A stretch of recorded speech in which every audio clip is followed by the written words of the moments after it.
Good morning प्यारे विद्यार्थियों, online class में आपका स्वागत है। हाँ, तो प्यारे विद्यार्थियों हम बात कर रहे थे यूएनओ की, जो आपका सेकेंड पार्ट है, जो आज विश्व में सबसे प्रभावशाली अंतर्राष्ट्रीय मंच कहा जाता है। और यूएनओ के जो महासचिव थे, द्वितीय महासचिव डेग हैमरशोल्ड ने तो इस सत्य को स्वीकार करने में कतई नहीं बरती थी और कहा कि संयुक्त राष्ट्र संघ का गठन मानव को स्वर्ग तक पहुंचाने के लिए नहीं बल्कि नरक से बचाने के लिए वो किया गया है। प्रथम विश्व युद्ध की विभीषिका को देखते हुए इसे सुरक्षित रखने के उद्देश्य से एक राष्ट्र संघ का गठन किया गया था, किंतु राष्ट्र संघ द्वितीय विश्व युद्ध से भी विश्व को नहीं बचा सका। इसीलिए फिर संयुक्त राष्ट्र संघ की स्थापना की गई और ब्रिटेन के जो पूर्व प्रधानमंत्री थे चर्चिल, उन्होंने कहा था कि हथियारों की लड़ाई के बजाय तो हम जुबानी जंग वो लड़े। और आज अगर हम देखा जाए तो निश्चित रूप से ये बेहतर होगा कि एक ऐसा विश्व मंच बनाया जाए जहां दुनिया के सारे देश एकत्रित होकर एक दूसरे का सिर खाए, न कि सिर कलम करें। यूएनओ की स्थापना विश्व के 5 प्रमुख राष्ट्रों के समर्थन से अमेरिका, रूस, चीन, फ्रांस तथा ब्रिटेन, इन्हीं के समर्थन से 24 दिसंबर 1945 को इसकी स्थापना की गई थी। इस दिवस को यूएनओ दिवस के भी कहा जाता है। और संयुक्त राष्ट्र संघ की महासभा की जो पहली बैठक हुई वो 10 जून 1946 को लंदन में हुई थी, जहां केवल 3 महीने पहले ही संयुक्त राष्ट्र को समाप्त करके और उसके स्थान पर संयुक्त राष्ट्र संघ चार्टर 111 अनुच्छेद, जिसमें उसके संगठन, शक्तियों और कार्यों का उल्लेख किया गया है। यानी संयुक्त राष्ट्र संघ का भी अपना एक संविधान है, उस संविधान में 111 अनुच्छेद है। संयुक्त राष्ट्र संघ की संगठन, शक्तियों और कार्य प्रणाली का पूरा उल्लेख किया गया है। तो अब बात करते हैं संयुक्त राष्ट्र संघ के लक्ष्य कि भाई संयुक्त राष्ट्र संघ की स्थापना के क्या लक्ष्य थे, उसकी स्थापना किन लक्ष्यों को लेकर के की गई थी। तो संयुक्त राष्ट्र की प्रस्तावना व उसके उद्देश्य इस प्रकार से उल्लेखित किए गए हैं। सबसे पहले बात आती है कि विश्व को युद्ध की विभीषिका से बचाना, यानी संपूर्ण विश्व को जो भविष्य में होने वाले युद्ध हैं उस युद्ध की विभीषिका से बचाया जाए। दूसरा कि मानव के मूल अधिकार, जिसमें पुरुष, स्त्री, छोटे बच्चे, राष्ट्रों के सभी समान अधिकार स्थापित हो करना, यानी कि मानव के मूल अधिकारों, पुरुषों चाहे स्त्री तथा छोटे बड़े राष्ट्र सभी के लिए समान अधिकारों की स्थापना करना, ये इसका दूसरा लक्ष्य था। अगला, परस्पर राष्ट्रों से होने वाली संधियों द्वारा लगाए गए बंधनों के प्रति आदर और न्याय बनाए रखना, यानी आपस में एक राष्ट्र दूसरे राष्ट्र पर जो भी संधियां या जो बंधन लगाते हैं उन सभी को समान रूप से आदर और न्याय स्थापित करना। ऐसा सभी की सामाजिक उन्नति तथा लोगों का बेहतर जीवन स्तर प्रदान करना, सभी लोगों के लिए सामाजिक उन्नति करना और समाज में सभी लोगों को उच्च जीवन स्तर जीने के लिए इस तरह वो प्रदान करना। तो ये लक्ष्य यूएनओ की स्थापना में रखे गए थे और इन लक्ष्यों की प्राप्ति के लिए यूएनओ अपने स्थापना से लेकर अब तक अपने कार्य वो कर रहा है। नेक्स्ट हम बात करते हैं संयुक्त राष्ट्र संघ के उद्देश्य क्या है। जब इसकी स्थापना हुई तो उसकी स्थापना इसीलिए की गई थी कि भी विश्व 2 विश्व युद्ध देख चुका है, आगे भविष्य में किसी भी प्रकार का युद्ध न हो, विश्व को इन युद्धों की विभीषिका से बचाना ही इसका प्रमुख लक्ष्य रखा गया था और अंतर्राष्ट्रीय शांति बनाए रखना। तो संयुक्त राष्ट्र संघ के चार्टर के पहले अध्याय के पहले अनुच्छेद में संयुक्त राष्ट्र के निम्नलिखित उद्देश्य बताए गए, यानी संयुक्त राष्ट्र संघ के 111 अनुच्छेद है, जिसके पहले अध्याय में और पहले अनुच्छेद में यूएनओ के कुछ प्रमुख उद्देश्य इसमें वो बताए गए हैं। तो सबसे पहला उद्देश्य है अंतरराष्ट्रीय शांति एवं सुरक्षा को बनाए रखना, क्योंकि संयुक्त राष्ट्र संघ का मेन उद्देश्य यही था कि पूरा विश्व जो 2 विश्व युद्धों में झुलस चुका है, अब आगे कभी भी ऐसा भारी युद्ध नहीं हो।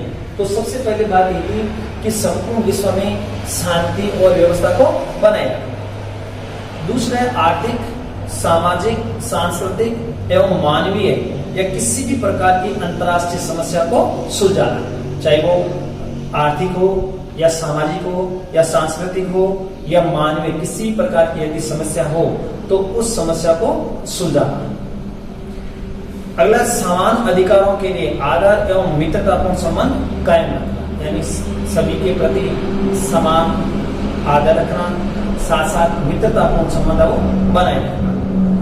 उपयुक्त उद्देश्यों को प्राप्त करने के लिए कार्यों को सुव्यवस्थित करने का केंद्र बनाना, यानी ये जो उद्देश्य थे इन उद्देश्यों को प्राप्त करने के लिए एक आधिकारिक रूप से केंद्र बना करके और कार्य करना, ताकि युवाओं अपने इन उद्देश्यों में सफलता प्राप्त कर सके।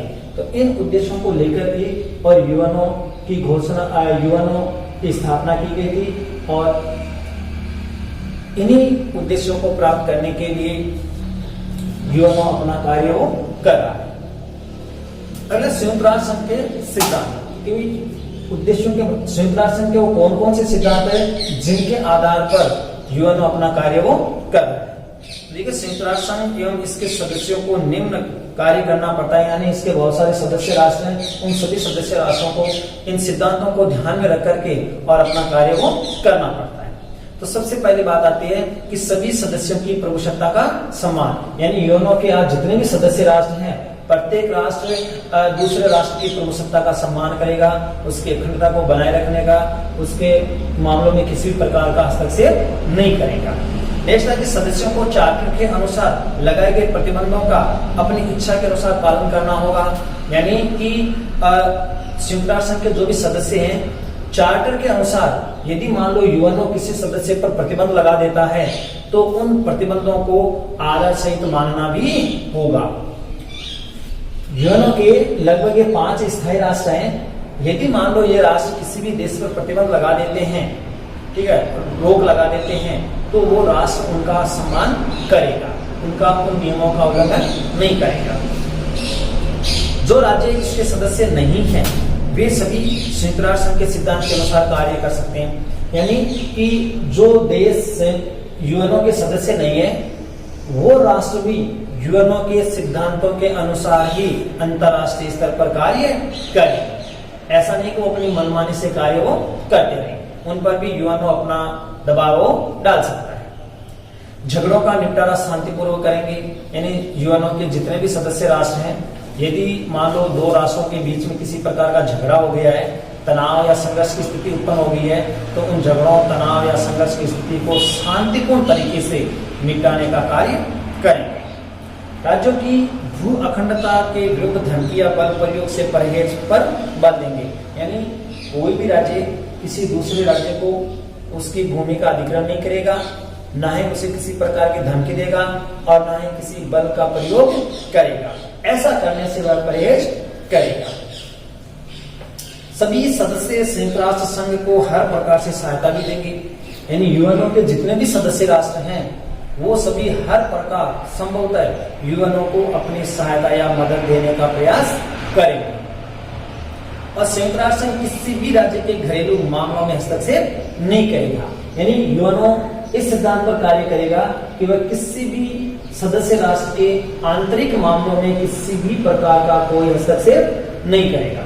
तो इन सिद्धांतों के आधार पर यूएनओ आज पूरे विश्व में अपना कार्य कर रहा है और इन्हीं सिद्धांतों के चलते यूएनओ के सभी सदस्य राष्ट्र कार्य करेंगे ताकि वो किसी के मामले में एक दूसरे के राष्ट्र के मामले में हस्तक्षेप का कार्य न करें। तो यूएनओ की स्थापना के समय में उसके लक्ष्य, उद्देश्य और सिद्धांत रखे गए थे कि यदि मान लो कोई भी सदस्य राष्ट्र कोई भी राष्ट्र है वो यूएनओ का सदस्य बनना चाहता है तो सबसे पहले वह इन सिद्धांतों का पालन करेगा और इन सिद्धांतों का पालन करते हुए ही वह संयुक्त राष्ट्र संघ की सदस्यता प्राप्त कर सकता है। अब यदि मान लो कोई विश्व का कई राष्ट्र है तो उनमें से अगर मान लो कोई भी राष्ट्र यदि संयुक्त राष्ट्र संघ की सदस्यता ग्रहण करना चाहता है तो उसको किन किन नियमों की पालना करने पड़ेगी, वो किस प्रकार से संयुक्त राष्ट्र संघ की सदस्यता प्राप्त कर सकता है। तो देखिए संयुक्त राष्ट्र संघ की जो सदस्यता है वो 2 प्रकार से प्राप्त की जा सकती है। एक तो वो सदस्य जो प्रारंभ में ही संयुक्त राष्ट्र संघ में सम्मिलित हो गए थे, यानी जब संयुक्त राष्ट्र संघ की स्थापना की गई थी उसी समय वो संयुक्त राष्ट्र संघ में सम्मिलित हो गए थे, तथा जिन्हें सैन फ्रांसिस्को सम्मेलन में भाग लिया था, और उस समय संयुक्त राष्ट्र संघ के 51 सदस्य थे।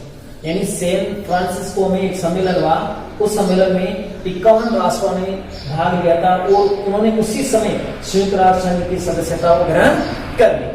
तो वो तो शुरू से ही संयुक्त राष्ट्र संघ के सदस्य बन गए। वे सदस्य जो संयुक्त राष्ट्र संघ में बाद में सम्मिलित हुए, यानी सैन फ्रांसिस्को सम्मेलन के बाद में जो देश सम्मिलित हुए वो भी संयुक्त राष्ट्र संघ की सदस्यता प्राप्त कर सकते हैं। इस प्रकार सभी शांतिप्रिय राज्य वर्तमान चार्टर में दिए गए दायित्वों तथा नैतिक बंधनों को मानते हैं, संयुक्त राष्ट्र संघ में सम्मिलित हो सकते हैं। देखिए, ये जो संयुक्त राष्ट्र संघ के सिद्धांत है या उद्देश्य या लक्ष्य हैं, वो संयुक्त राष्ट्र संघ के चार्टर में दिए हुए हैं। यदि कोई भी सदस्य राष्ट्र इन सिद्धांतों को, उद्देश्यों को, लक्ष्यों को मानता है, उनकी अनुपालना करता है, उनका आदर करता है, तो वह यूएनओ का सदस्य बन सकता है। यदि कोई राज्य संयुक्त राष्ट्र के निर्देशन का बार बार उल्लंघन करता है, तो सुरक्षा परिषद की सिफारिश पर उसे महासभा से निकाल दिया जाता है। महासभा संयुक्त राष्ट्र संघ का एक अभिन्न अंग है। महासभा के सदस्य ही यूएनओ के सदस्य होते हैं। यदि मान लो कोई भी सदस्य राष्ट्र बार बार यूएनओ की अनुपालना करता है, उनके नियमों को ताक में रखता है, तो सुरक्षा परिषद की सलाह पर महासभा से उसको निष्कासित किया जा सकता है। आज संयुक्त राष्ट्र संघ के कुल 193 सदस्य हैं। ये तो 2006 की बात थी, अब तो लगभग 195 राष्ट्र हो गए हैं। वही 195 राष्ट्र महासभा के भी सदस्य हो माने जाते हैं। तो इस तरह से यूएनओ की सदस्यता प्राप्त करने के लिए संयुक्त राष्ट्र के चार्टर में दिए गए सिद्धांत, उद्देश्य और लक्ष्यों को ध्यान में रखते हुए कोई भी सदस्य राष्ट्र यूएनओ की सदस्यता ग्रहण कर सकता है। अब हम बात करते हैं यूएनओ के जो अभिकरण है, यूएनओ के जो प्रमुख अंग है कि यूएनओ के कौन कौन से प्रमुख अंग हैं। हम बात कर रहे थे संयुक्त राष्ट्र संघ के प्रमुख अंग, जिनमें सबसे पहले आपके आता है महासभा। ये संयुक्त राष्ट्र संघ का पहला और प्रमुख अंग है, जिसे सारे विश्व की नगर बैठक का नाम दिया गया। यानी यूएनओ का ये प्रथम अंग सबसे महत्वपूर्ण अंग है और इसे संपूर्ण विश्व की नगर बैठक का नाम दिया गया है। महासभा में संयुक्त राष्ट्र संघ के सभी छोटे बड़े देश सदस्यों के विचारों को सुना जाता है। यानी जब भी महासभा की बैठक होती है तो दुनिया भर के जितने भी जो देश हैं, जो यूएनओ के सदस्य हैं, वही महासभा के सदस्य हैं, और इन छोटे बड़े देशों के विचार इस महासभा में सुने जाते हैं। संयुक्त राष्ट्र संघ के सभी सदस्य महासभा के भी सदस्य होते हैं। कोई भी सदस्य राष्ट्र महासभा में 5 से अधिक प्रतिनिधि नहीं भेज सकता। जब यूएनओ की महासभा की बैठक होती है तो प्रत्येक सदस्य राष्ट्र 5 से अधिक अपने प्रतिनिधि नहीं भेज सकता है। ये बिल्कुल निश्चित संख्या है, 5 प्रतिनिधि प्रत्येक सदस्य राष्ट्र भेज सकता है। इसके साथ साथ और प्रत्येक राज्य का महासभा में केवल एक ही मत होता है। देखिए, प्रतिनिधि 5 आ सकते हैं, लेकिन महासभा में किसी भी यदि मान लो प्रश्न या विचार पर मतदान करना होता है तो उन 5 प्रतिनिधियों में से केवल एक ही प्रतिनिधि अपना मत वो दे सकता है। ये नहीं कि 5 के 5 प्रतिनिधि अपना मत दे सकते हैं, ऐसा नहीं है। केवल एक प्रतिनिधि को ही मत देने का अधिकार है, वो दिया गया। इसके साथ इसे ही संयुक्त राष्ट्र संघ की महासभा कहा जाता है, क्योंकि महासभा की ही बैठक होती है और महासभा में ही वो निर्णय लिए जाते हैं, इसी में ही मतदान होता है और एक प्रतिनिधि को ही मत देने का अधिकार है। इसलिए इसे पूरे विश्व की महासभा के नाम से वो जाना जाता है, यूएनओ की महासभा के नाम से जाना जाता है। वास्तव में यह महासभा कोई भी समस्या रखने तथा अन्याय के खिलाफ आवाज उठाने वाला एक अंतर्राष्ट्रीय मंच है। ये महासभा पूरे विश्व की एक अंतर्राष्ट्रीय मंच है, जहां पर किसी भी प्रकार की समस्या वो उठाई जा सकती है। अब बात करते हैं कि महासभा है तो उस महासभा को यूएनओ की कौन कौन सी शक्ति और कार्य वो दिए गए हैं। देखिए, महासभा के कार्य और शक्तियां बड़ी विशाल स्वरूप वाला है और बड़ा ही विविध है। उन्हें 5 श्रेणियों में विभाजित किया गया है। यानी महासभा की जो शक्तियां या जो कार्य हैं इन कार्यों को 5 भागों में विभाजित किया गया, क्योंकि महासभा का कार्य बहुत ही विशाल है, इसलिए इनको देखते हुए बड़ा ही विविध तरीके से है, इसलिए इनको 5 श्रेणियों में विभाजित किया गया है। सबसे पहले बात आती है अंतर्राष्ट्रीय शांति एवं सुरक्षा से संबंधित मामलों पर विचार विमर्श करना। देखिए, महासभा की जब भी बैठक होती है, साल में एक बार महासभा की बैठक होती है और आकस्मिक बैठक भी बुलाई जा सकती है, लेकिन जब भी बैठक होती है तो उस बैठक में सबसे पहले निर्णय ये लिया जाता है कि अंतर्राष्ट्रीय शांति और सुरक्षा से संबंधित जितने भी मामले हैं उन मामलों पर विचार विमर्श किया जाए। नेक्स्ट, निरीक्षण का कार्य। यदि महासभा यूएनओ की सुरक्षा परिषद यदि महासभा को किसी भी प्रकार का कार्य सौंपे तो उसका निरीक्षण परीक्षण भी कर सकती है। बजट पास करना, यूएनओ के लिए सालाना बजट पास करना, जिससे कि यूएनओ के जितने भी अभिकरण हैं वो अच्छी प्रकार से कार्य कर सके। चुनाव संबंधी कार्य, सुरक्षा परिषद के अस्थायी सदस्यों का चुनाव करना, महासभा के सचिवालय के सचिवों का चुनाव करना, ये सभी जो चुनाव संबंधी कार्य है ये महासभा ही तय करती है। इसके साथ साथ यूएनओ चार्टर में संशोधन करना, यूएनओ का जो चार्टर है, यूएनओ का जो संविधान है, उस संविधान में यदि संशोधन करना है तो महासभा को ही इस प्रकार के कार्य वो दिए गए हैं। तो इन 5 प्रकार के कार्यों को विभाजित किया गया है जो महासभा की शक्तियां और कार्य वो गिने जाते हैं।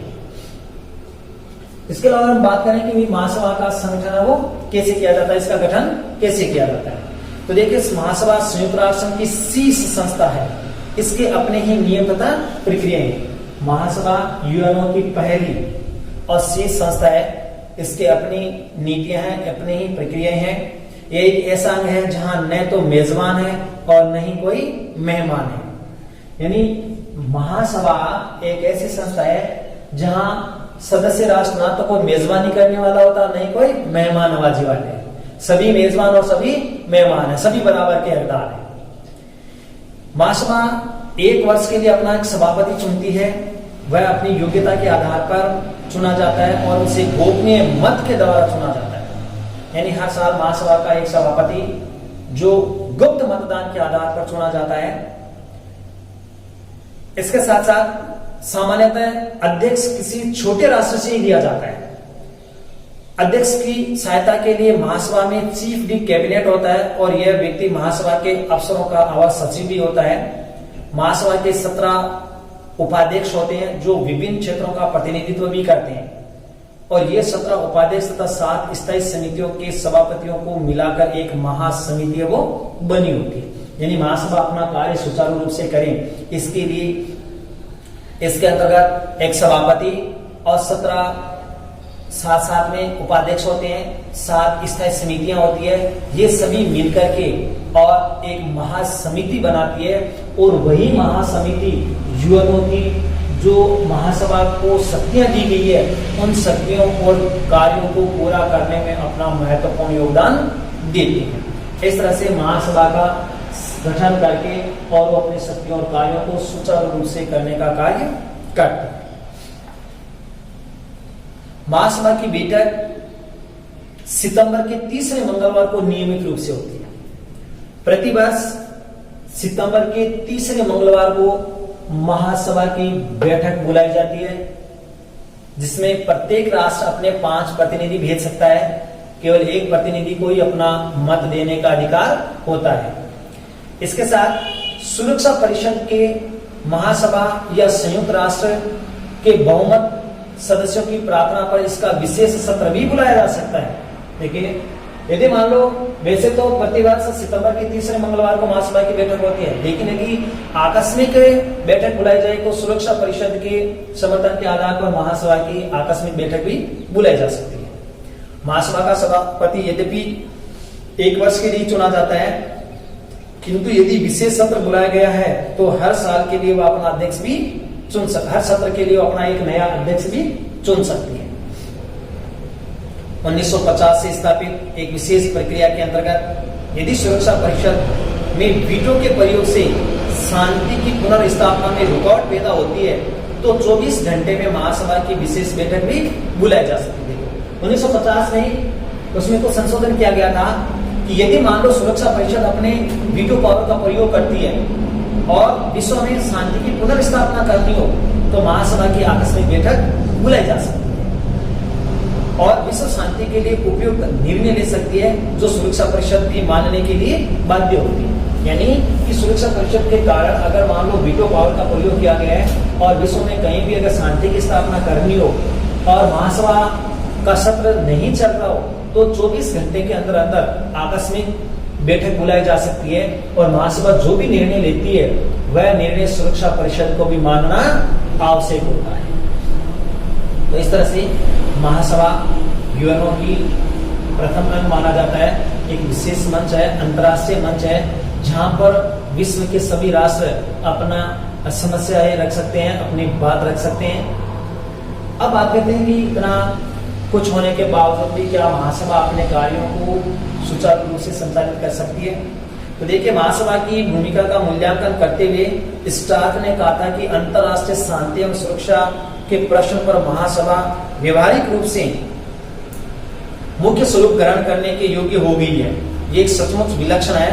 1950 में पारित शांति सम्मेलन के लिए संगठन का प्रस्ताव को अपनाने के बाद महासभा की सक्रिय भूमिका आश्चर्यजनक परिवर्तन हुआ है। यानी कि 1950 में जो शांति समझौता हुआ था उसके तहत अगर देखें तो महासभा की कार्य शक्तियों में अभूतपूर्व वृद्धि हुई है और इस प्रस्ताव ने महासभा को संयुक्त राष्ट्र संघ की सामूहिक सुरक्षा का संरक्षण भी बना दिया कि यदि मान लो यूएनओ की सुरक्षा का संपूर्ण दायित्व महासभा का हो गया है।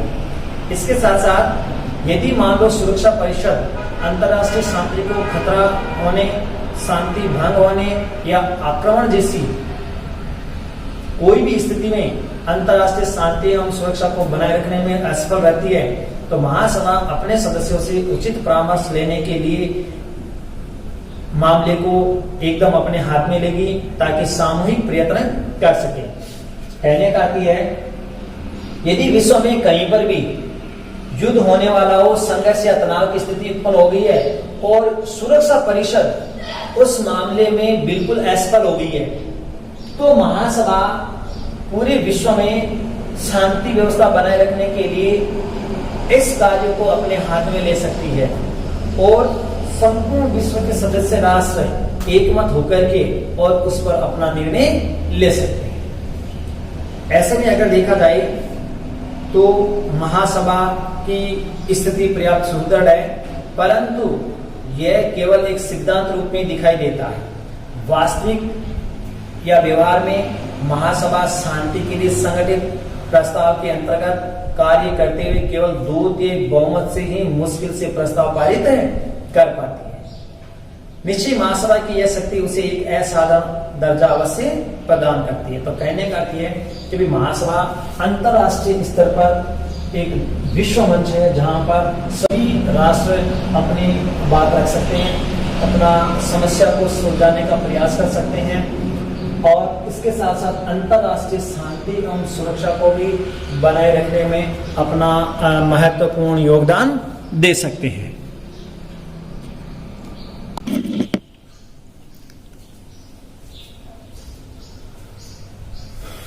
तो आगे बात करते हैं हम सुरक्षा परिषद जो अंतर्राष्ट्रीय यूएनओ का दूसरा प्रमुख अंग माना जाता है। सुरक्षा परिषद संयुक्त राष्ट्र संघ की कार्यकारी समिति है जिसके कंधे पर अंतर्राष्ट्रीय शांति एवं सुरक्षा को बनाए रखने का उत्तरदायित्व दिया गया है। यानी यूएनओ का ये दूसरा प्रमुख अंग है जिसको पूरे विश्व में शांति एवं व्यवस्था बनाए रखने का कार्यभार दिया गया है। सुरक्षा परिषद ही संयुक्त राष्ट्र संघ की सफलता व असफलता का अंतिम उत्तरदायित्व मानी जाती है। जैसे आपने पढ़ा था पहले राष्ट्र संघ था तो राष्ट्र संघ की असफलता का प्रमुख कारण यही था कि अमेरिका राष्ट्र संघ का सदस्य नहीं था और वह असफल हो गया। लेकिन संयुक्त राष्ट्र संघ की सफलता और असफलता का प्रमुख उत्तरदायित्व सुरक्षा परिषद को सौंपा गया।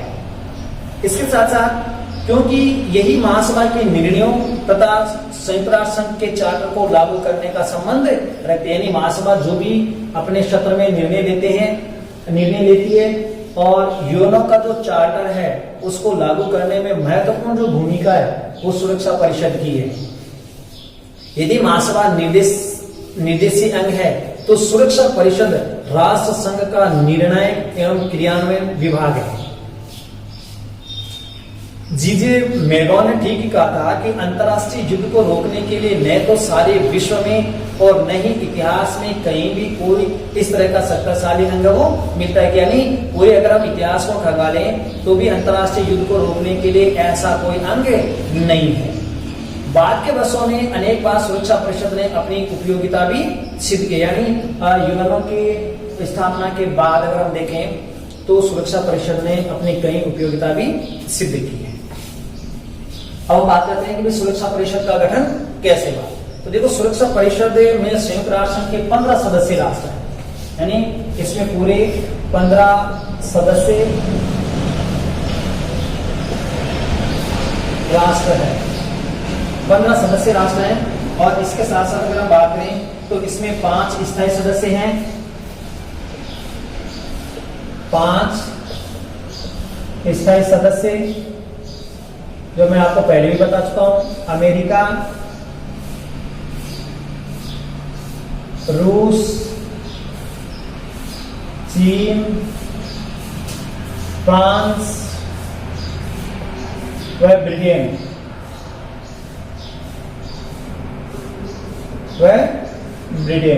ये 5 स्थायी सदस्य हैं। इसके अलावा 10 अस्थायी सदस्य भी होते हैं। 10 अस्थायी सदस्य, इन दोनों को मिलाकर के यूएनओ की सुरक्षा परिषद में 15 सदस्य होते हैं। अच्छा, सुरक्षा परिषद के सदस्य चुनते समय महासभा की भौगोलिक परिस्थितियों का भी ध्यान रखा जाता है। यानी कि महासभा में जो भी सदस्य राष्ट्र हैं उन सदस्य राष्ट्रों की भौगोलिक परिस्थितियों का ध्यान में रखते हुए सुरक्षा परिषद के सदस्यों का चुनाव किया जाता है। इसके साथ इसमें यह निश्चित हो जाता है कि सुरक्षा समिति के सभी क्षेत्रों में विश्वव्यापी प्रतिनिधित्व मिला या नहीं मिला। यानी इन 10 अस्थायी सदस्यों का चुनाव करते समय यही ध्यान रखा जाता है कि संपूर्ण विश्व के भौगोलिक क्षेत्र में सभी सदस्य राष्ट्रों को प्रतिनिधित्व मिला या नहीं मिला है। सुरक्षा परिषद में सदस्यता प्राप्त करते समय महासभा अंतर्राष्ट्रीय शांति तथा सुरक्षा में उस सदस्य के योगदान को भी ध्यान में रखती है। यानी इन 10 सदस्यों का चुनाव करते समय महासभा यह देखती है कि क्या वास्तव में इन राष्ट्रों ने जिनका चुनाव किया जा रहा है यूएनओ में अंतर्राष्ट्रीय शांति एवं सुरक्षा बनाए रखने में अब कितना योगदान दिया है, और उन्हीं सदस्यों का चुनाव स्थायी तौर पर किया जाता है। अब आगे बढ़ते हैं संयुक्त राष्ट्र संघ की जो सुरक्षा परिषद की शक्तियां और कार्य। तो यूएनओ की सुरक्षा परिषद को सबसे महत्वपूर्ण शक्ति दी गई कि वो अंतर्राष्ट्रीय स्तर पर शांति एवं सुरक्षा बनाए रखने का कार्य करेगी। इसे विश्व शांति एवं सुरक्षा बनाए रखने का विशेष उत्तरदायित्व भी सौंपा गया है। यह संयुक्त राष्ट्र संघ के सिद्धांतों उद्देश्यों से भी संबंधित है, इसीलिए यह अपनी इच्छानुसार कार्य नहीं कर सकती है। हमने पहले ही पढ़ा कि संयुक्त राष्ट्र संघ के जो उद्देश्य हैं, जो सिद्धांत है, उन्हीं के आधार पर सुरक्षा परिषद अपना कार्य वो करती है। ये अपनी मनमानी इच्छा से किसी प्रकार का कार्य नहीं कर सकती। इसके सदस्य वर्तमान चार्टर के अनुसार सुरक्षा समिति के निर्णयों को स्वीकार करने तथा लागू करने की स्वीकृति देते हैं। यानी कि जो सुरक्षा समिति के जो निर्णय हैं उन्हीं को ही स्वीकार करने और लागू करने का यह निर्देश देती है। तो सुरक्षा परिषद का जो पहला प्रमुख कार्य है वह अंतर्राष्ट्रीय शांति और सुरक्षा से संबंधित निर्णय लेने की शक्ति है। यदि मान लो विश्व में कहीं पर भी यदि अशांति, संघर्ष या तनाव की स्थिति उत्पन्न हो गई है तो उसका निपटारा करने का कार्य सुरक्षा परिषद को दिया गया है। अपने निर्णय में निशस्त्र क्रियान्वयन की शक्ति है।